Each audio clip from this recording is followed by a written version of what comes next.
Chhatrapati Shivaji Maharaj circuit रेल्वेला हिरवा झेंडा दाखवून मुख्यमंत्री देवेंद्र फडणवीस यांनी शुभारंभ केला. भारतीय रेल्वेची गौरव यात्रा अंतर्गत सुरू होणारा छत्रपती शिवाजी महाराज सर्किट हा प्रवास सर्व प्रवाशांसाठी एक प्रेरणादायी अनुभव असेल, असे प्रतिपादन मुख्यमंत्री देवेंद्र फडणवीस यांनी केले.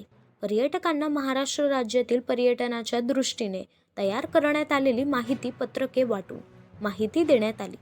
एकूणच उत्साही वातावरणात पर्यटकांना या प्रवासासाठी रवाना करण्यात आले.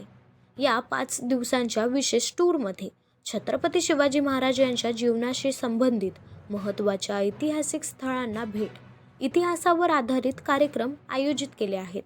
छत्रपती शिवाजी महाराज टर्मिनल्स येथे छत्रपती शिवाजी महाराज सर्किट अंतर्गत भारत गौरव रेल्वेच्या शुभारंभ प्रसंगी विधानसभा अध्यक्ष राहुल नार्वेकर, सांस्कृतिक कार्य मंत्री आशिष शेलार, सांस्कृतिक कार्य विभागाचे अपर मुख्य सचिव विकास खारगे, पर्यटन प्रधान सचिव अतुल पटणे, महाराष्ट्र पर्यटन विकास महामंडळाचे व्यवस्थापकीय संचालक मनोज कुमार सूर्यवंशी, भारतीय रेल्वेचे जनरल मॅनेजर धर्मवीर मीना, IRCTCचे राहुल हिमालयन, महाराष्ट्र पर्यटन विभागाचे विकास महामंडळाचे महाव्यवस्थापक चंद्रशेखर जयस्वाल, वरिष्ठ व्यवस्थापक संजय ढेकणे यांच्यासह रेल्वेचे अधिकारी, प्रवासी उपस्थित होते.